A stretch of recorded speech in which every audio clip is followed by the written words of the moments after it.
کئی عورتیں نماز میں غلطی کر رہی ہوتی ہیں. ابھی میں احادیث کی روشنی میں عورتوں کی مکمل نماز کا طریقہ بتانے لگا ہوں. توجہ کے ساتھ آپ نے سننا ہے. یاد رہے کہ عورت جب بھی نماز پڑھے یہ دیکھ لے کہ اس کا بدن، اس کے کپڑے اور جس جگہ وہ نماز ادا کر رہی ہے یہ پاک ہونے چاہیے. عورت اپنا نماز میں سارا بدن چھپائے سوائے چہرے کے دونوں ہاتھ پونچھوں تک اور دونوں پاؤں ٹخنوں سے نیچے تک، انہیں کھلا رکھنے کی اجازت ہے. چہرہ قبلے کی رخ ہونا چاہیے اور جو نماز ادا کر رہی ہے اس نماز کا وقت بھی ہو اور جو نماز پڑھنے لگی ہے وہ ذہن میں بھی ہو. مثلا مثال کے طور پہ ظہر کے 4 فرض ادا کرنے لگی ہیں، ذہن میں یہ موجود ہونا چاہیے کہ میں ظہر کے 4 فرض ادا کر رہی ہوں. اگر زبان سے نیت کر لے تو یہ بہت بہتر ہے. پھر عورت نے جو چادر لیا اسی کے اندر اپنے دونوں ہاتھوں کو کندھوں تک اٹھائے، اللہ اکبر کہتے ہوئے اپنے سینے پر پہلے الٹے ہاتھ کی ہتھیلی کو رکھے، پھر اس پر سیدھے ہاتھ کی ہتھیلی رکھے، پھر ثنا پڑھے سبحانک اللہم وبحمدک وتبارک اسمک وتعالی جدک ولا الہ غیرک اعوذ باللہ من الشیطان الرجیم بسم اللہ الرحمن الرحیم. پھر سورہ فاتحہ الحمدللہ رب العالمین الرحمن الرحیم مالک یوم الدین ایاک نعبد وایاک نستعین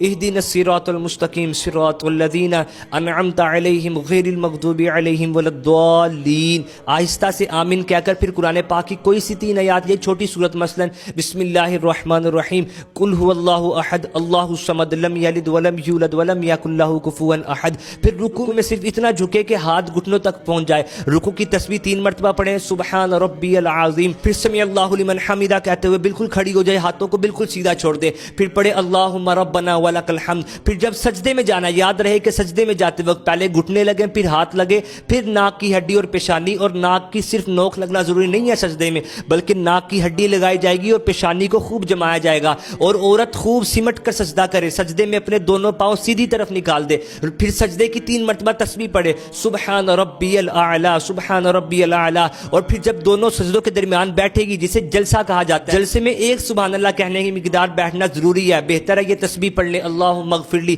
پھر سجدے میں چلے جائیں، سجدہ کر کے کھڑا ہو جانا ہے. پھر جب دوسری رکعت آپ نے ادا کرتے ہوئے 2 سجدے کر لیے، پھر جب آپ نے بیٹھنا ہے اسے کہا جاتا ہے قعدہ. قعدے میں بیٹھنے کا طریقہ یہ ہے، دونوں ہاتھ آپ نے اس طرح رکھنا ہے کہ سیدھا ہاتھ سیدھے ران کے درمیان میں، الٹا ہاتھ الٹی ران کے درمیان میں، پیچھے جو پاؤں ہوں گے وہ آپ نے سیدھی طرف نکال دینا ہے. پھر آپ نے تشہد پڑھنا ہے التحیات للہ والصلوات والطیبات السلام علیک ایھا النبی ورحمۃ اللہ وبرکاتہ السلام علینا وعلی عباد اللہ الصالحین اشہد ان لا الہ الا اللہ. آپ نے اشہد ان لا الہ الا اللہ پر پہنچ کر ہاتھ کی انگلی کو اٹھانا. طریقہ دیکھ لیں، لا کہتے ہی آپ نے سیدھی انگلی کھڑی کرنی ہے، درمیان والی انگلی اور انگوٹھے کو ملا لینا ہے اور 2 انگلیوں کو ہتھیلی سے ملا لینا ہے. اشہد ان لا الہ الا اللہ واشہد ان محمدا عبدہ ورسولہ. اگر آپ نے آگے تیسری اور چوتھی رکعت بھی ادا کرنی ہے تو پھر کھڑے ہو جائیں، آگے درود پاک نہ پڑھیں. جب آپ کی آخری نماز کی رکعت آ جائے پھر آپ نے اس کے بعد یعنی تشہد کے بعد درود ابراہیمی اور دعائے مسورہ مثلا اللہم رب اجعلنی مقیم الصلاۃ ومن ذریتی ربنا وتقبل دعاء